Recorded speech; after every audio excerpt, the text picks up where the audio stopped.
And I would like to welcome you to the session, AI Meets Food Safety. As we are part of the Food Safety Unit that organizes this event, it's of course a topic near and dear to our hearts. We are absolutely thrilled to also be welcoming a number of panel members that we will introduce a little bit later when we get to that. But first of all, I would like to ask our Deputy Director, Divine Newton-Gier, to open the session, give some opening remarks, and set the scene for us. Divine?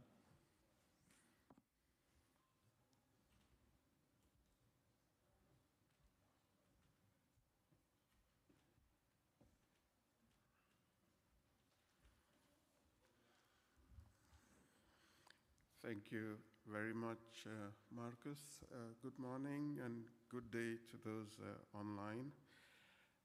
Distinguished delegates, participants, and dear colleagues, it is my pleasure to welcome you to the deep dive session, AI Meets Food Safety, as part of the FAO Science and Innovation Forum for 2025 under the theme Hand in Hand for Better Foods and a Better Future.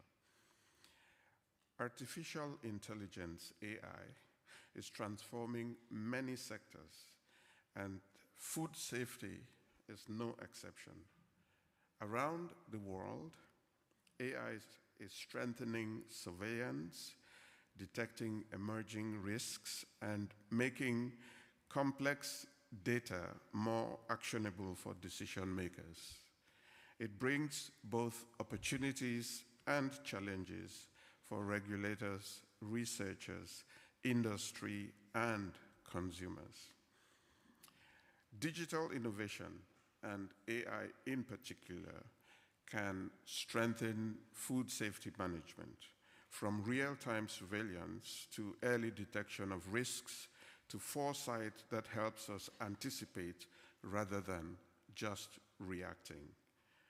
Yet, as we know, technology alone is not enough. Human oversight, ethics, and inclusivity are very vital to keep these tools trustworthy, transparent, and accessible to all. AI technology is developing at a very, very rapid pace, but not all countries can equally participate in these developments, unfortunately. At FAO, we are deeply committed to helping countries harness these innovations in a responsible manner. That means two things. First of all, making sure that AI tools are science-based, transparent, and trustworthy. And then secondly, ensuring that their benefits reach the low and middle income countries where the need for stronger food safety systems is often greatest. Equity and inclusiveness must remain central. Today's session is about more than just showcasing technology. It is about dialogue. How do we make AI a partner in building safer and more resilient agri-food systems? How do we manage the risks, from data gaps to algorithmic bias, while unlocking the potential for better food safety outcomes? With experts from different fields and regions of the world, I encourage you all to exchange openly, ask questions, and imagine together what the next steps could look like. I want to thank our speakers for joining us today, and also thank all of you for your engagement. I look forward to an interactive and inspiring session. Thank you very much.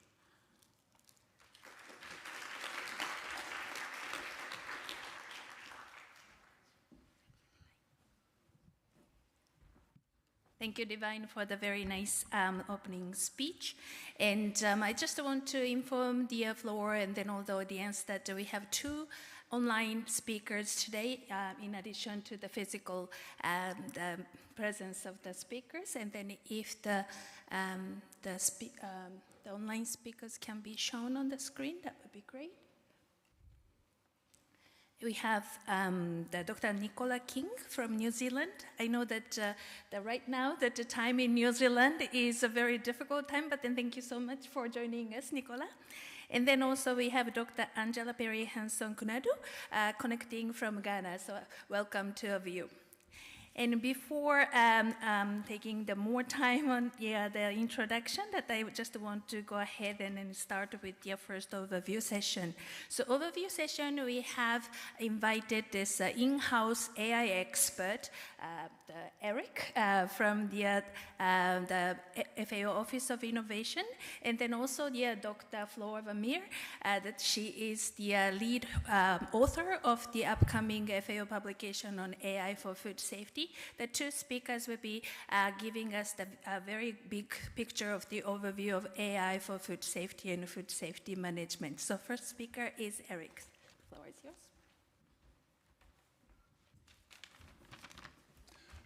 Good morning, everyone. Thank you, Masami, that I can kick this off. I would like to start this morning by telling a little bit what we do internally in FAO, and then I will talk more about the roadmap and the dialogue. Internally in FAO, we actually do a lot of work to structure the work itself. So we have an AI coordination team, and we have 4 important divisions there, which is the IT division, communication, statistics, and we from the innovation office. And we meet every week 1 hour, and we really want to bring everything together on the discussion of the strategic discussion on AI in FAO and outside FAO. Second is that we have an AI community of practice. This is also internal, with over 700 members. And every week you see messages as signals where we alert each other on the newest on the level of AI. Then almost every month I see popping up a new AI chatbot. So I can really say that because FAO is so much about knowledge, this is exactly where we need to go, and I'm very happy that this is happening. If you would go to the atrium on the first floor, the big hall, you see a corner where you see one of our latest experiments, which is called Tellus. It's a bit hidden behind a wall, which is the AI chatbot on top of the over 40,000 FAO reports. It's not live yet, but there you can play with it and you can see the prototype. Also there, you see people from the Agri-informatics platform, and there's a lot of AI around that as well. They do crazy stuff, they do fantastic stuff, and please go there and get a glance of that. From here, I would like to tell a little bit about the roadmap, and you can see on screen is the roadmap that we had this April, 3 days, invite only, almost 90 people in the room, with a good number of private sector players. We will repeat this dialogue next year in April, and I would like to tell you more, a little bit more about how we go about it. This dialogue is producing a roadmap. The roadmap is solving a problem that AI doesn't scale enough as of today in agri-food systems. There are many problems. If you look at other sectors like the medical sector, the health sector and others, AI is used at a very large scale in many places. In agri-food systems, we are not there yet. So we really would like to solve the scaling problem there.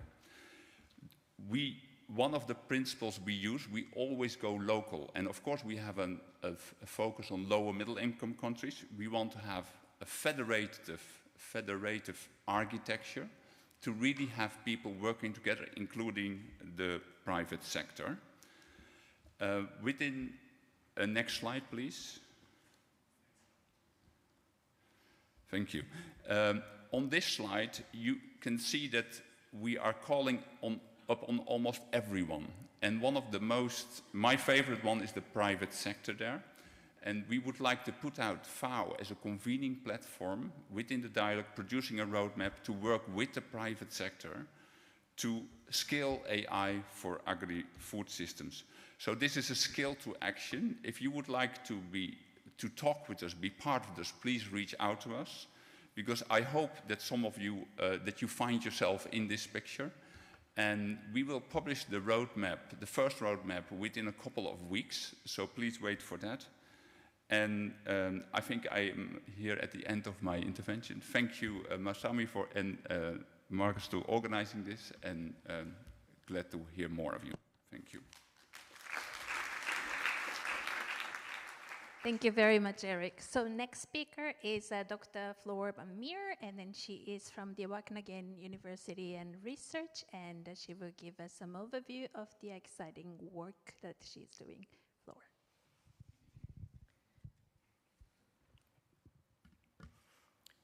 So good morning, everyone. So together in collaboration with FAO and with all of our co-authors, we've been working very hard to create this publication on AI for food safety.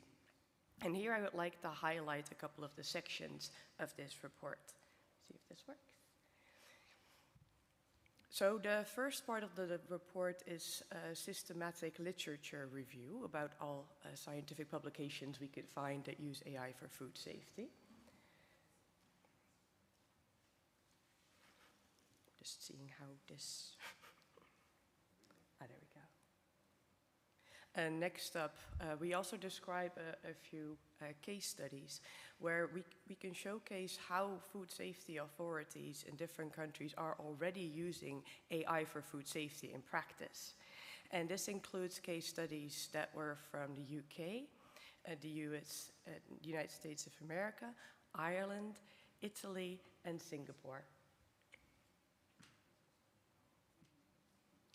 We also provide a global regulatory snapshot in which we talk about the opportunities there are for AI in food safety, but also the risks that come with that and how to deal with these in an ethical manner. Lastly, based on all of the before mentioned sections, we try and share practical considerations that people could take on board when they consider wanting to use AI for food safety. Now, we did an AI-assisted literature review in which we systematically examined 133 publications in peer-reviewed scientific journals that all addressed the use of AI for food safety. Now, these dealt with a wide range of topics, but what we found that most of these look at microbiological hazards, to a smaller account chemical hazards, authenticity and fraud, and foodborne illness. And then there was the other category that either looked at multiple hazards or examined things like food safety perception.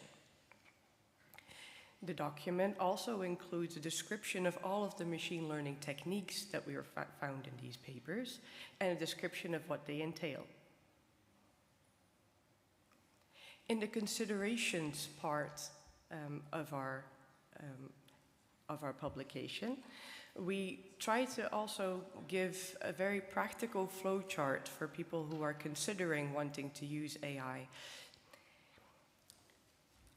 This flowchart can be used to see whether the use of AI would be appropriate given the specific situation. What we try to highlight in this flowchart is the need for the data that will be used for AI to meet certain data standards. And examples of these standards is that the data should be of a good enough quality and quantity, and it should adhere to appropriate legal and ethical standards. We hope that we have created a document that can be a valuable resource, not only for the scientific community, but also for food safety regulators who may not have used AI for food safety just yet, but are considering doing this. Well, thank you very much. Thank you very much, Floor. So we have a very quick question, one question each to Eric and Floor. So the first question is to Eric. So what trend do you see in AI development in food and agricultural sectors? Yeah, thank you for the question. The main trend that came out of the dialogue this year in April is using AI for digital advisory service for farmers. And this is something where we were already aware of, but we really, because of the dialogue and because of those signals, other signals, I can say that this is probably #1 use case at the moment. And I would also be interested how we can modify this thinking or gear this to AI food safety. But yeah, AI advisory service directly in the mobile phones or whatever of the farmers is certainly a trend. Great, interesting. So it's in the field kind of applications. That's interesting. And Flor, my question is that what were the key takeaways you find interesting from the research for this FAO publication? One of the, I'm sorry, I'm losing my voice a bit. One of the things that I found really interesting to see is the wide variety of applications of AI for food safety. So not only looking at like traditional tabular data sets of numbers in it, but also the use of AI for with genomic data, of which we'll hear more later, or image data and text data, which opens up so many more possibilities. Thank you very much, Flor. So now that I think that we are ready to deep dive, this is a technical deep dive session, so we will be diving into the use cases of AI.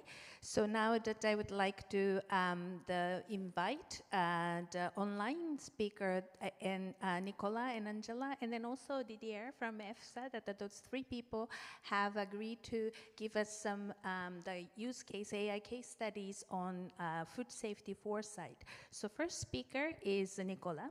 She is the science leader, New Zealand Institute for Public Health and Forensic Science, and she's online, so please move to her screen, please. Greetings to you all from New Zealand. I'm just going to start this session with a slightly higher level talk, and I'm going to talk firstly to the second part of my title, which is why the public and private sectors need to anticipate and not simply react. So earlier this year, the FAO convened a meeting with people who were involved in food safety foresight activities and created this document. And in the introductory section of this document, it provides an easy answer to this question, saying, investing in food safety and preventative measures safeguards public health, fosters economic growth, and contributes to achieving the Sustainable Development Goals. And it goes on to talk about emerging risk detection as being incredibly important and foresight being essential as part of a preventative approach. So food safety foresight anticipates problems so that we can react earlier to reduce their impact. But it's also important to recognise that food safety foresight can reveal really good opportunities. Can I have the next slide, please? So this leads us to the question, what are the benefits of food safety foresight? And that's actually not a question I can answer for you. So I've placed on this slide a number of benefits that I can see from my perspective and my view, but I invite you to think about the benefits for you from your perspective at whatever scale you think is appropriate, on an agricultural field or a single production line, in a company, across a business and multiple factories, across a whole food chain, or on a national level or internationally. And I'm sure that you can think of benefits yourselves that are relevant to you. And that's really important because we can't take these AI tools and just look for a problem. We need to have a problem and then choose the tool that is most important. It looks like actually we're on the wrong slide. Would you change to the next one, please? We'll move to the last. Thank you. So now I'm going to speak. So don't worry about this one. Let's move to the last one. Thank you. That's fine. Thank you. So now I'm going to speak to the first part of the talk, the AI part. When I think about AI tools, I'm not an AI expert, but I have some experience in using these tools and exploring them with others. I think about driving a vehicle, and many of us have grown up in cars and still use cars that don't have any digital assists. And, we're responsible for identifying risks and then responding. And we might think about some of these tools that would do that for us, to tell us about market access or foodborne illness that's arisen. Then we move on to vehicles with digital assists, and there's tools that do real-time monitoring alerts. And someone's spoken about genomic data and the ability to predict the characteristic from genomic data. We're moving now into this digital semi-automation or fully automated systems where we've got machine learning models that are trying to look for signals using pattern analysis or other methods for real-time risk prediction. And we might think about a future where all of our vehicles are controlled using massive amounts of data and anticipating different futures from changeable conditions. And in the same way, we might think about large system models using big data, combining these in real time and giving us possible futures for us to look to and make decisions about here in the present. So I think I'm able to pass the floor over to Didier now, who will follow on from me. Thank you very much, Nicola. So the next speaker is Dr. Didier Verlou, and he's the head of the Knowledge, Innovation and Partnership Management Unit called KNOW at European Food Safety Authority, EFSA. Didier. Thank you very much, and good morning, everybody. My talk will be about how we built a food fraud emerging risk model in order to detect in the noise of all kind of food fraud signals, detect what signals are important for possible emerging risks related to food safety. So across Europe, of course, across Europe, across Europe, thousands of checks are every day happening related to food fraud, so laboratories, border control, you name it. And this leads to all kinds of reportings in different ways, very scattered reporting, and also reporting through information systems that capture specific things. But anyway, all the information is rather dispersed and scattered. So the classic AI approach here, first of all, I mean, this is something that takes a lot of human resources and time in order to analyze really and to get out the relevant information out of this pool of noise. And here AI can jump in and helps us. And hence the project tried to do this.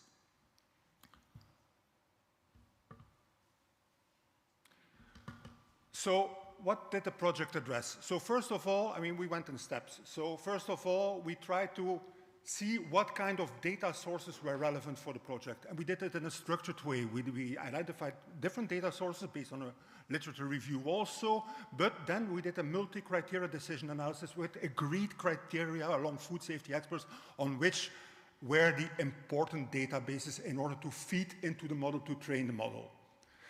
It's important to do this because it's transparent and it clearly defines also how you really chose for certain data for training data. Then the second part was labeling this data set because this is post-food fraud. So these are food fraud notifications which are in those different data sets, and they have to be labeled whether they are a possible food safety risk or not. And for this also we used experts in a structured way, and with revision possibilities. So the aim was there really to build this labeled data set in a way that it was completely transparent and reproducible and avoid possible discrepancies also between the experts, try to solve this and document this. So this data set, labeled data set, was then used to train the model and select different possible AI algorithms, because they were AI algorithms, they were deep learning algorithms. And then based on this labeled data set and a test and a validation data set, we really selected the model which was relevant in order to predict possible food fraud. So what do we have now? We have a model that predicts possible food fraud.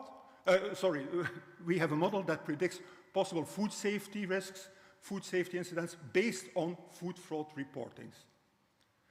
Now, I mean, because the AI does this and can do this, but AI does not say what it looks like in order to label this as a possible food safety incident. So there we did an additional analysis to see really on how specific aspects of the data would relate to this food safety label, like the origin, the commodity, and so on. So, and based on, for example, logistic regression, you could foresee that you could see that specific aspects would lead to a specific label as a food safety incident.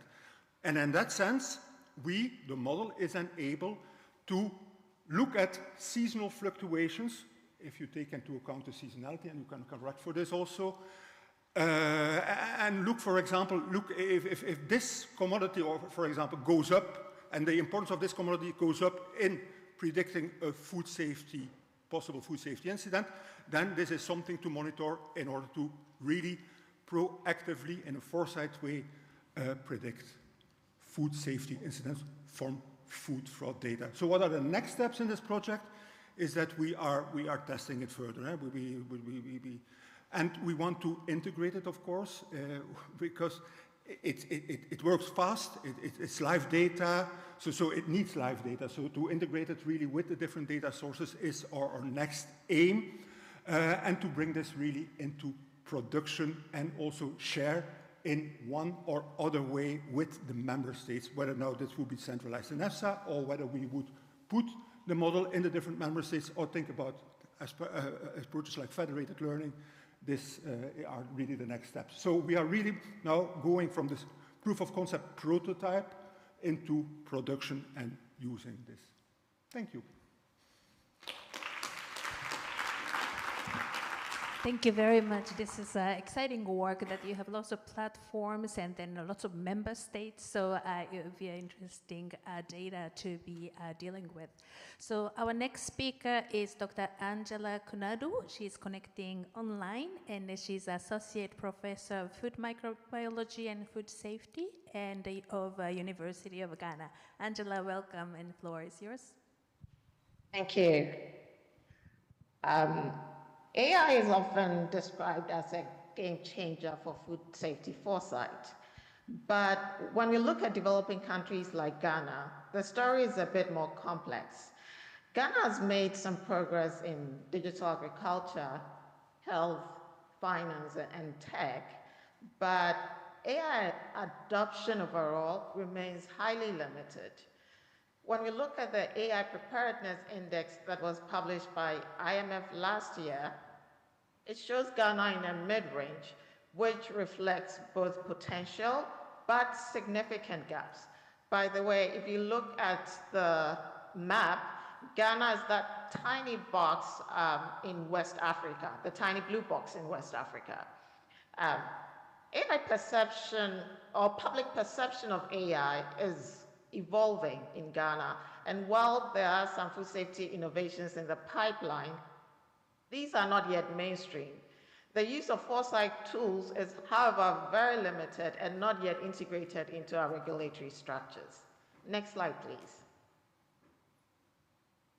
From Ghana's experience, we can identify 5 main barriers to AI adoption. The first and probably the biggest barrier is data availability. A bit of that has been touched on, but when you look at a developing country like Ghana, data availability is a major challenge. So data may be available, but it's highly fragmented. It's not digitized. There's no coherence between agencies.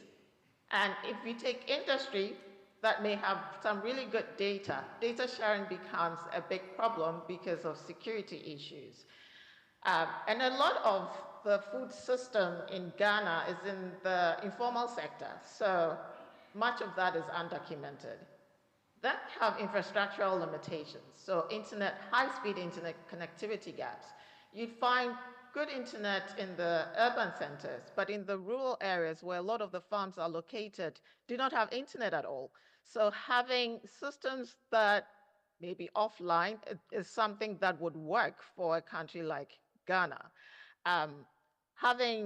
We have limited cloud access, computing systems, weak weak digital infrastructure in all, which makes real-time monitoring quite difficult. Then we also have the human resource capacity gaps, like having AI specialists, food safety professionals that are trained in digital foresight tools, especially in the regulatory agencies that have access to this data. It's limited. And there's some research going on, but it's silo-based. Institutions are working in isolation, leading to fragmented efforts. If you take the universities, for example, there's a lot of research ongoing, especially in the computing sciences, but there's limited or no collaboration with other disciplines, so we are not seeing the applications in other disciplines. And last but not the least, there's low public awareness. So most of the stakeholders, from farmers to consumers, are not yet convinced of AI's value in food safety. And this affects trust and understanding, and it makes adoption quite slow. Next slide, please. So despite these hurdles, Ghana's case also shows us the way forward. Building an inclusive AI future in food safety requires actionable data.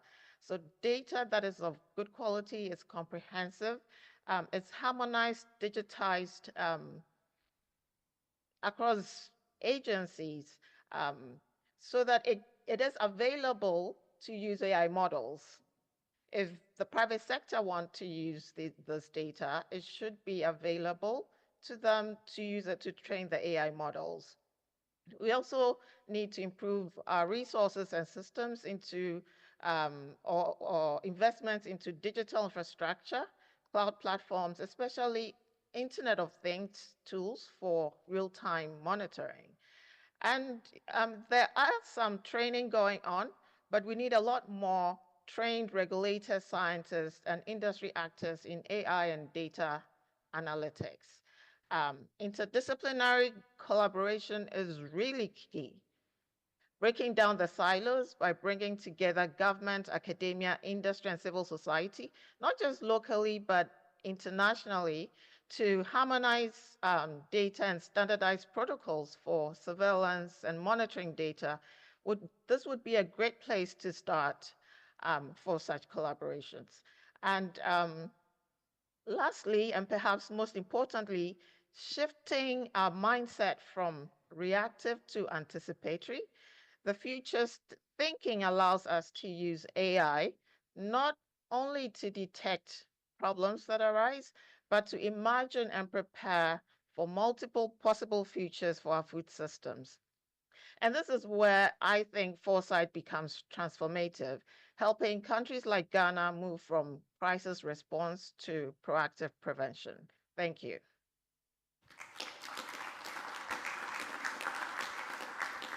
Thank you very much, Angela. Thank you for highlighting this importance of the collaboration, intersectoral and then interdisciplinary, because I think that this forum's theme is hand in hand for better foods and a better future. And then I think that the next panel that I am introducing are the very good example of this hand in hand situation. So after this next panel, that I will bring back the question session for Nicola and Angela. So thank you very much for waiting for a few more minutes. That the next panel, the Dr. Adriano Di Pasquale and then Dr. Rana Daghinouf, that they will be talking about these digital innovative tools, and then hand in hand in collaboration, the two countries between Italy and Tunisia. So I'm happy to introduce Adriano Di Pasquale. He is the head of the bioinformatics unit. It's the institution called IZS or IZSAM of Italy. And Adriano, the floor is yours. Good morning, and thank you for your kind invitation to this nice event. Yes, in my talk, I'll just underline a special kind of data that is a bit complicated, I can say, to manage in the AI area. We are talking about WGS data, or genomic data, of microbial pathogens. This is the more or less the scenario where we're working on with in the food sector. Typically, we have sampling points, for instance, industries or farmers, and clinical cases of where we took pathogen, typically because in hospital there are sick person. We took we sampled the bacteria that created the illness and tried to find the corresponding pathogens in the food sector, looking at the farmers, at the farms, industries, and so on, production industries, food production industry. So after the sampling, normally we do the per culture and DNA extraction to look at DNA, and then we sequence with the next generation sequencing is a technique to transform the DNA in data. After we have data, the WGS data, we can go on with the analysis on this, with the data analysis in general. And that typically from here, it starts the part of understanding, that is the part we would like to do here, to who could be the pathogens in the several sampling points that create the illness in the hospitals using the AI. Let's see how we can do this. But first of all, I would like to show you that the WGS data is a very big difference, big differences with respect to classical data we use in AI, like words or like images. Let's look for the images. Here we have a case where you can see how AI can help us to understand if a photo, if a picture is a dog or is a blueberry muffin. As you can see on top left, you can have that it is a not dog label because it's a muffin. On the right top, you have a dog, because it's not a blueberry muffin, but it's a dog. And you can see a photo, a picture, whether this label is wrong. Raise an hand who already understand this, please. Oh, there are a lot. Okay. Yeah, it's quite easy for a person to understand if a prediction of AI is right or wrong in an image. Let's put this exercise in the genomics data. Is not so easy. If the prediction of AI model is, for instance, if the bacteria is antimicrobial resistant or not, there is not a raise hand, yes, I understood immediately that it is or not. But you need to test it, that samples. It takes money, it takes days to understand if your prediction is right or wrong. So this is a big difference. If you read the sentence from ChatGPT or similar, you immediately understand if the sentence is correct or not. But in the WGS data, you have the so-called analysis to be done to test your assumption, your prediction. Okay, going to something that we did is the exercise through machine learning to understand the food source attribution to a given sample. So looking at the data, the WGS data, we tried to predict the phenotype. It's called the genotype to phenotype association. So into the genotype, that is the WGS data, we try to understand the phenotype. The phenotype in this case is which is the food where the pathogen has been adapted during its life.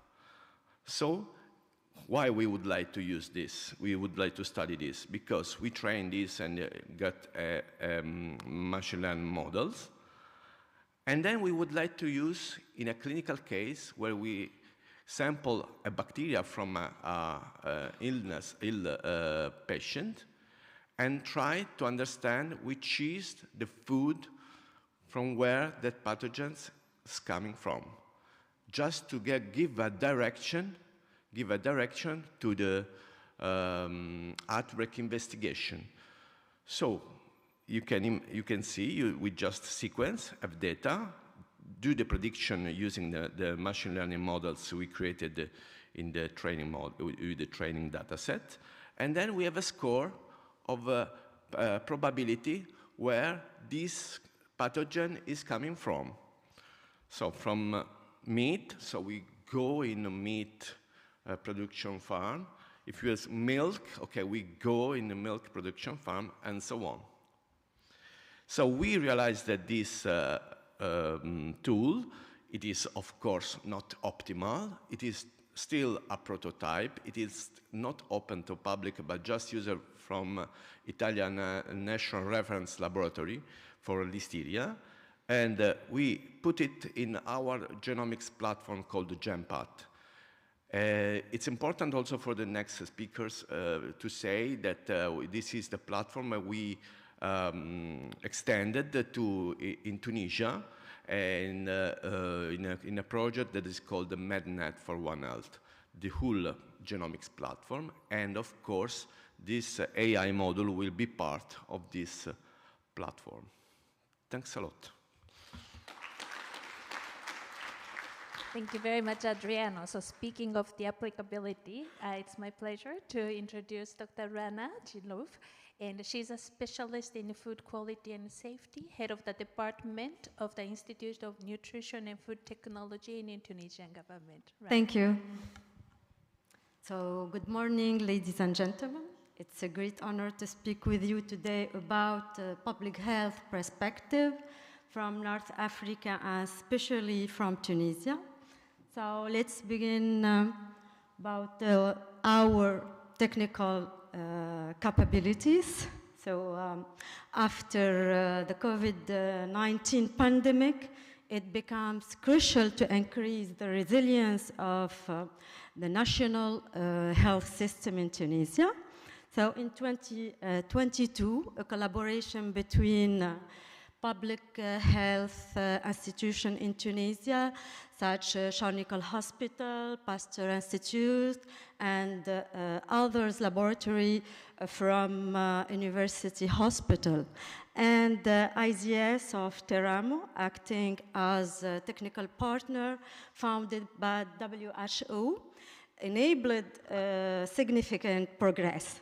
So this partnership led to enhancing sequencing and bioinformatics capacities in Tunisia, and developing digital platforms to sequencing and analyze genomic data and characterization of human respiratory syncytial virus, COVID and others. And with these capabilities, we can analyze genomic data of foodborne disease. So we have also implemented a new monitoring control in Tunisia, such as INSPA, a new agency for food safety, and the National Veterinary Information System, modernizing the official control of agri-products in Tunisia. So building this achievement, we have also an interesting scientific collaboration with our partner IZS of Teramo. The MedNet project, a multidisciplinary One Health initiative, aims to further strengthen regional surveillance of genomic data, foodborne. So the envisaged activity, which will involve Tunisian public health institution, can be taken as a reference in Mediterranean African country in order to harmonize approaches to deal with global health emergency. Next. Okay, we move now for our priority foodborne diseases. Over the last decade, we have observed an increase in the incidence of two particular diseases, lymph node tuberculosis and human brucellosis. We are also faced the growing risk of listeriosis and multi-resistant bacterial strains like Salmonella, Shigella, E. coli, and especially steak. And this, next please, these diseases causing a high morbidity, significant economic burden, and cross-border spreads. So how do we move forward? we propose a series of strategic actions and perspectives. Next, please. So first of all, we need to improve knowledge and sharing for technology based in food safety, and to make these technologies effective, we must train molecular, epidemiologic, and bioinformaticians. We need also to expanding the use of whole genome sequencing, metagenomic, and bioinformatics analysis. Stronger our digital platforms for real-time data to sharing, surveillance, and risk analysis. At the regional level, we must to establish genomic surveillance and control, especially for emerging disease. Foster regional partnership at knowledge partner in a Mediterranean region where food supply chains are interconnected in this region.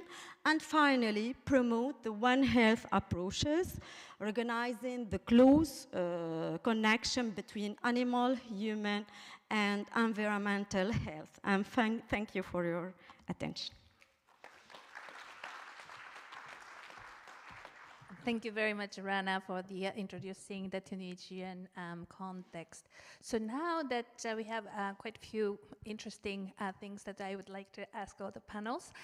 Speaking of this, the applicability, that the paradigm that we are talking about in terms of the agri-food systems transformation is that we are trying to do the shift from reactive to anticipatory kind of paradigm shift that we are aiming at with this use of AI.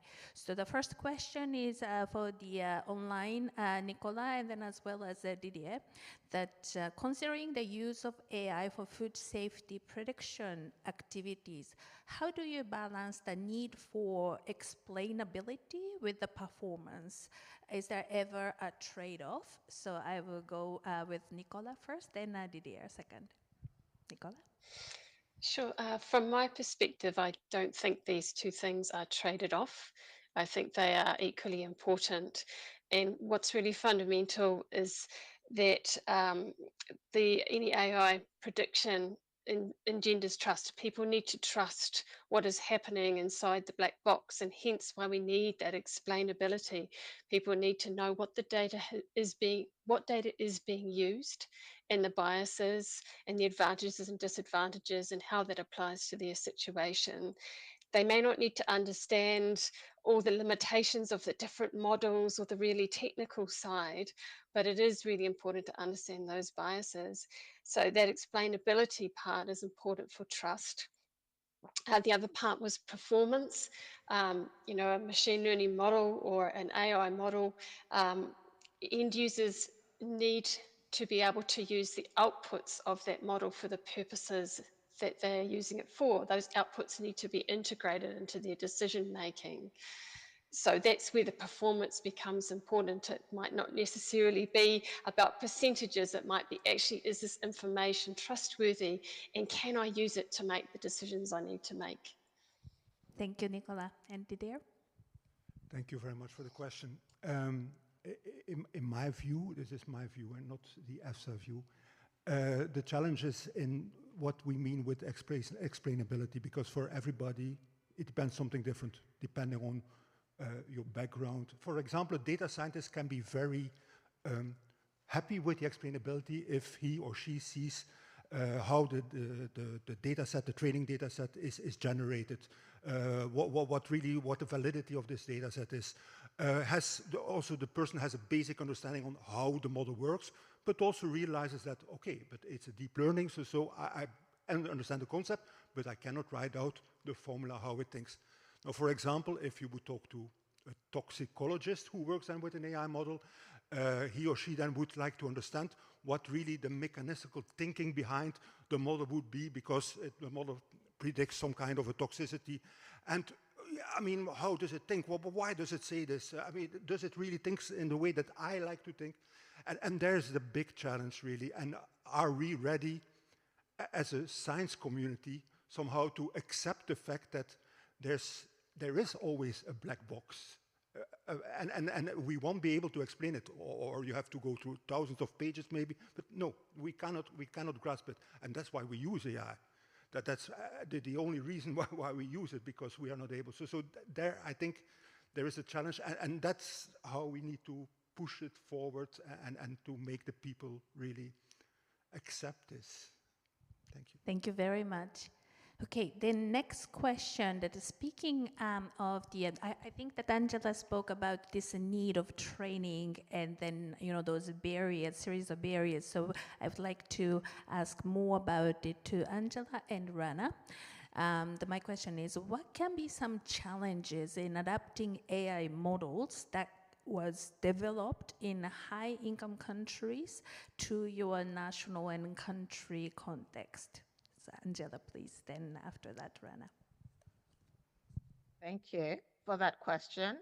I think it is possible to do that, but we need to consider context, right? So depending on what the AI model is, what is supposed to be predicting, what it is for, the context may differ from one location to the other. So if it's a model that we're going to use, it should be adapted to the local context. For example, if you're looking at specific food safety risks, microbiological risks, the major risks here in Ghana may differ from that in Europe or in US or in UK. So those are significant. How food is used, how it's handled, how it's stored, consumer patterns, consumption patterns may all differ. So while that is possible, we also need local talents to know how to adapt it to the local context so that it can give meaningful information that can be applied or that can lead to decision-making locally. Thank you. Thank you, Angela and Rana. Okay, in Tunisia, we have started to digitalize our health care system. But as said our colleague, we need to adapt the AI models to our context. Adapting AI models developed in high-income country to Tunisia's context, so present several challenges. First, the data availability and quality remain limited, especially for genomic and epidemiological information, as you know, Andriano, and needed to train reliable models to Tunisian bioinformatics. Thank you very much, Rana. So, thank you very much, all the case study panel. So now that the question is for everyone here, that online and also on the stage. So I would love to take some questions from the floor if you have any, that you can just raise your hand and I can just ask you to speak up. But then meanwhile that I am going to ask everybody that, okay, I will start with who is being quiet, the Eric, that what do you think that the opportunities or potential risks of integrating less structured data sources like social media, what do you think that could be potential both opportunities and risks? Thank you for the question, Masami. There was a very interesting experiment, I believe it was in Uganda, where they transcribed radio transmissions, and there was a lot of, so it went from audio to text, and then they were analyzing signals out of there, and that was actually very useful. So this was an example of a public, of an experiment with public data, which was very good, and I do believe that for certain emergencies, the early warning systems would work very well for that. For social media data, the risk could be that there is always a kind of bias, because first of all, we have a lot of available data in higher income countries. So from there, we cannot scale to low and middle income countries often. And in terms of structured and unstructured data, at the moment, I was thinking about the trends as well, that the large language models started off with working with textual data. Now you see that they integrate a lot of numerical data, which is structured data. And this is a new trend, and the performance is not as good as, for example, the machine learning models that Adriano is showing. This is just the classical machine learning algorithms for using structured data. I do believe that that's a great opportunity as well, and a great trend, but certainly there will be risks as well to combine the two, and we should also be careful just dumping only on large language models and fully relying, for instance, on ChatGPT or Gemini, because the classical machine learnings, like for instance Adriano was showing, are still doing in his context a better job. Over. Thank you. Any insights from the panel? Yes, Didier? Related to the food fraud emerging risk model, so social media was one of the data sources that we explored in order to, how relevant it was to make training data. And it didn't, in the whole multi-criteria decision analysis approach, it didn't make it for training data. However, as a data source, then afterwards, once the model is trained, this we still need to test, but there could be an opportunity. Great. Anybody? I would like just to add some thought regarding, in general, AI, saying maybe something that is already known, but just to underline again. AI, machine learning, and again, more deep learning, where LLM is based on, are not like digital calculator, as you probably already know, but it's important to underline again. If you do a count with a digital calculator, you don't need to check it. You know that it's right. While in LLM, or also in machine learning, but less, you have any time to check. So don't fully rely completely without any know what are you doing on this. It's important. It's a fantastic tool, important tool that can help a lot person that are experts in a domain. I mean, because the expert in the domain should check if the results are correct or not. Just a simple reflection that is important to say. Thank you. Floor. Yeah, I just had a quick addition to what Erik was saying about newer developments right now, also with structured and unstructured data. This is also a development that's come out slightly after our publications, but developments are going very fast.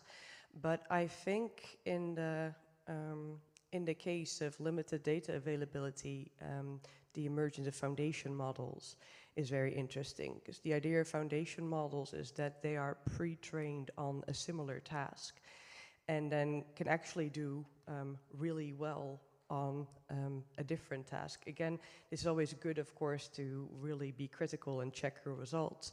But this is a case where you could have a model trained on, for example, data in a higher income country, and then see how well that translates to similar data in a different context. And yeah, recent publications have shown that this really has quite a high performance. And these models can still be tweaked. You can still change it more to your situation, but even in what they call machine learning one shot. So without requiring more training, because of course training a new model costs a lot of capacity. Sometimes, especially when we talk about these big companies of OpenAI and Google with Gemini, it takes months on these big data centers. So that's not only not doable for low and middle income countries, but also, for example, quite often not doable for academia. But yeah, using these foundation models, which are quite often open source, you can use on your computer, like on your standalone laptop. I think this is a great new opportunity, especially in cases of limited data availability. Great, thank you so much. Any questions from the floor yet? So for the online speakers, that I have one question that that have you ever, I mean, in the academic the situation, that have you observed, or would you expect any big changes in resource allocation as a result of AI insights right now or in the future? Maybe this question is also for you, Rana, too. So should I start with Nicola? Sure. I think that big changes, no, it's all relative, right? I think at the moment there's not enough trust for people to commit big resources to the findings from AI. However, there are some cases where AI is showing huge commercial benefit, and so we might see that being an area where change in resource might occur, such as the use of AI to make new proteins. Those kinds of scenarios may see bigger changes than elsewhere. Thank you. Thank you, Nicola. And Angela, please. So from my end, I think there is interest in integrating AI into research.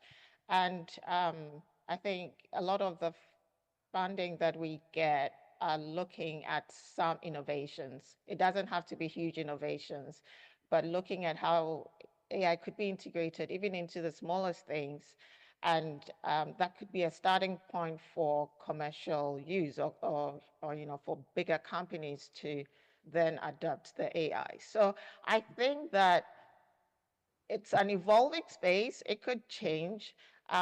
There are a lot of youth that are also getting small grants to develop AI-based models in tech, especially in agriculture and healthcare, right? So it's not big monies. They are really small monies, but then there's funding that can help the youth especially establish companies in these sectors and roll it out. Thank you, Angela. Thank you. Rana, do you want to add? Yeah, for AI models will enhance our collective security for early warning and risk reduction and management of regional in the Mediterranean country for global health risk, to manage a global health risk. So it's my vision. Thank you very much. So it seems like we have a question from the floor. So can you use your microphone there to ask? Thank you very much. Marcus Lipp, Senior Food Safety Officer at FAO. It's just an opinion question, so anybody can take that from the panel or online. LLMs in particular, but typically all the larger models, they struggle with truth, right? So what is true, what is not true, and they intrinsically have no concept of that yet. Now, there's a lot of scaffolding, there's AI governance and all of these things, but this is working so-so at best. Now, how do you see that discourse emerging? Because it is a foundational shift in how we look at computer programs, that we were trained they are deterministic until there was artificial intelligence, and now we're in the probabilistic world. So how do we talk in a more public sphere, on a broader scale, about how suspicious do we need to be against our machines that we otherwise are told to trust? Because if it says I have that much money in my bank, I'll better believe that, right? And hope it's not probabilistic, but very deterministic, that outcome. So what is your opinion about that? Because it's one of the principal problems that we're currently facing, in my opinion, at least. Thank you. Yes, Didier, do you want to start? Or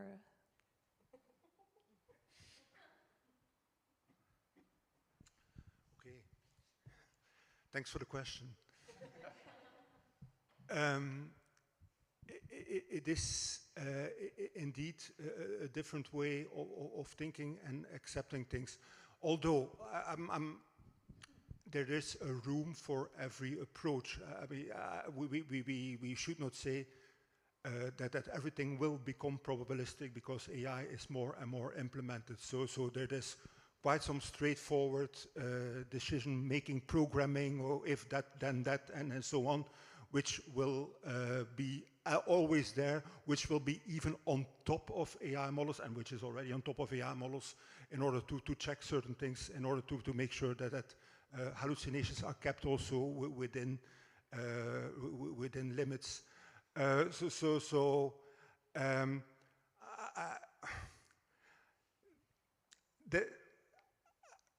There need to be a common understanding on how things work, what might go wrong, but what kind of control measures are put on top of this. And then it's all about trust, and trust comes, of course, from being exposed and using tools all the time. So there, of course, you talk on a general level, but I'm talking now, for example, introducing into a closed institution, for example, implementation of AI. This is about really, you have to culture curiosity, you have to culture the fact that people have to experiment with things in order to learn, in order to learn themselves. It's not by providing some kind of a lesson, look, you have to do it like this. No, it's really go hands-on, see what comes out, see how you can change it, what it means, see how you can reproduce sometimes things, and learn by doing there. That would be my 5 seconds of reflection on this. Thank you, Didier. Floor? Yeah, I think this also really makes a case for AI literacy, how they call it. So meaning that, of course, trust is important, but I think it's also really important that people realize the opportunities that AI gives, but also the risks that come with these. And so how to take some responses with a grain of salt, yes or no? I mean, LLMs don't have to be non-deterministic by design. Things like ChatGPT are, but for example, we run some local LLMs that we've made sure are deterministic, so every time you ask a question, you get the same answer. Whether the answer is correct is a different question. But I think it's really important that people learn how to recognize, and I think what Didier was saying, to practice with it and to sort of play with it, to call it that way, to have experience, that would actually be a good way to get sort of AI literate, to realize that sometimes it might not do exactly what you expected it to do, and then maybe have people have trust, but also have people look at it different than the numbers on your online bank account, realizing that this is not that clear cut. Thank you. Adriano? Thanks for the question, because easy question, but very difficult answers, as you can see. Yeah, just my reflection. You see, just an example, I heard newspapers that there are new kind of work, new kind of job. There are computer scientists, software programmers that are very happy about LLM used in developing software because they find a new job in correcting the errors the LLM is doing in the software. For them, it's a fantastic new area. So it should be a reflection on this, because we don't need this kind of new job. we should trust in some results and take absolutely in account all the possible drawbacks of this approach. It's a probabilistic method, and then as it is, you cannot try to do the same reasoning as it was a deterministic methods. And sometimes in newspapers, I hear like it talks about as a deterministic. You have to be really care about this. Thank you. So we have another question. Yes. Yeah, thank you very much. Max Blank, Engagement Officer at the European Food Safety Authority, EFSA. A question that follow-ups a little bit to the question asked by Dr. Lipp before. We are all exposed to AI in a certain way, right? Through LLMs or other tools that we use on a daily basis. And the public might think of that when we talk about AI. And there I see a little bit of a risk or a communication challenge, but more than a risk, that if we now say, okay, scientists are using AI, which in general is oftentimes, let's say, a profession that is met with some sort of skepticism lately, if we now add this additional element on top that okay, now scientists are using AI. We all know AI doesn't all the time do what we want it to do. It's an additional black box, AI slop, all these kind of buzzwords that are floating around. So I think it should also be taken into consideration that this is an additional communication challenge for science to make sure that it is seen as authoritative and that this black box that was always there in science, but it was there because people are not scientists, does not now somehow, it doesn't translate into, okay, they use AI, they don't know what they're doing either, so blah, blah, my ignorance is just as valid as your scientific opinion. So I see that more of a challenge also from a communication point of view, that when we say, okay, we embrace AI as a scientific community, that we need to be careful really what the message is that we give, and that it's very particular subsets of AI that we're using. So I was just reflecting a little bit on this, and I think it's quite a challenge it will be seeing in the future. Thank you. Thank you very much for the very nice reflection comment. Anybody else? So start with you. Hello, my name is Audra Bywater. I'm a PhD candidate at Penn State, and I had a question specifically about the genomic data. And we know, especially in the context of pathogens, that this data can be really sensitive. And so I kind of have a twofold question. First, like, what do you think needs to be put in place so that this data is governed effectively and fairly and transparently? And then second, do you think that that would be better governed at like a country level, or do you think there should be an international regulation body? So any thoughts you have in that area, I would love to hear. Thank you. So we'll give the floor to Adriano, and then probably after that, Nicola, if you want to say anything. Concerning the genomic data, but it's in practice the same for all the kind of data you would like to apply to machine learning on AI. The more the data you have, the more different data you have, the higher quality, the highest quality of data you have, the better it is, of course. But it's, you know, there are also policy rules that in some sense can go counter this basic fact. Of course, it is important to, at country level, it's important to start, but this is the case where we have, in Tunisia, we have the possibility to apply not only on the international public data we already used, but also in the country level side, and where we will see what happens. Nicola? Thank you. I would like to just add to that governance question. So something that we've been grappling with here, or at least not really grappling, really exploring in a positive way, is who owns the genomic data. So we've actually been, and particularly if you're talking about subpopulations, ethnic minorities, or even ethnic majorities, who have different views of their data and who owns that and who has the right to use it. And so we've been exploring that with the whole idea of how we can incorporate genomics in an ethically sound way with the data owners into any of our work, including anything to do with AI and genomics. Thank you. Thank you. So another question, the lady there. Hello, thank you so much.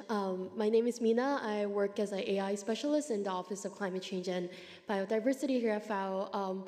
My question is more about training. It's more related to like the human resources that Dr. Conado pointed out. I do realize that this was like, it actually helped me reflect back to my experience, like once I was working in Rwanda, where I realized a lot of the challenge that the youth were facing is that they had the education, but they don't have the job to use their technology. Often the time, despite of having like a master or like a bachelor's, like they were doing more like data collection job because like a lot of the technical work is happening abroad. And me being in this field, I know that actually working in the project is so essential in learning about AI because it's such a evolving field, and actually a lot of the education does not actually happen in the in the classroom, and I bet that this is like the hen and egg situation. The companies like would have hard time finding people because people are not there aren't enough talent who knows the cutting edge technology, and at the same time, the youth doesn't have opportunity to really get that training because there aren't enough companies or like any kind of opportunity that provides for them to learn. So I'm kind of curious whether if you also find this as a recurring pattern, and if that's so, what, it's a big question, like, but what could, like, as an international community, like, we could do to move beyond that circle. Thank you. Thank you very much. So I will ask Angela if you can address some of the other questions. Yes, thank you for that. I think that's a great observation. We're experiencing some of that.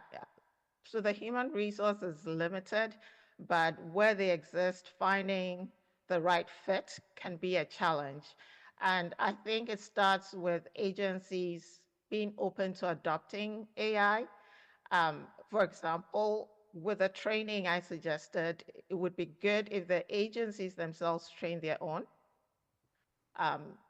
So, for example, training food safety professionals who already have the food safety or some kind of a food safety knowledge in AI expertise or data analytics. And the reason why I say that is also because of trust issues. So when the capability is within, it's easier to share that data and make use of that data. For example, if someone with that expertise comes in from wherever, let's say from an advanced country with those skills, getting that data to even use or preparing that data in a form that the agency themselves can use can be challenging.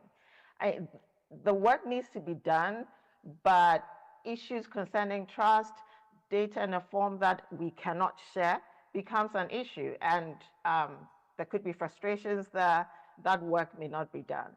So yes, having the skills is necessary.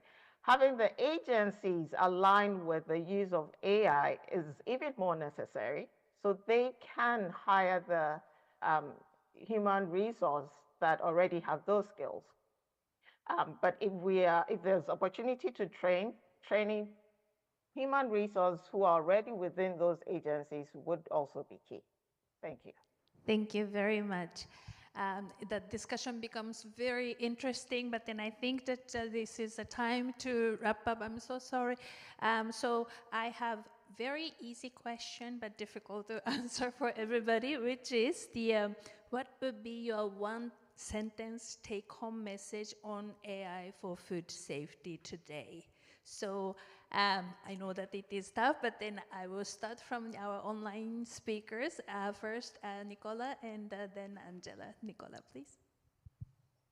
I would say be really clear about the problem you're trying to solve with AI and how the outputs are going to be integrated into your decision making. Thank you. Angela, please. I would say, regardless of the limitations, we just need to start. We need to start where we are and make sure whatever we're using, whatever AI tools we're using are human-centered. Thank you. And then I will go from right to the left. So Rana first.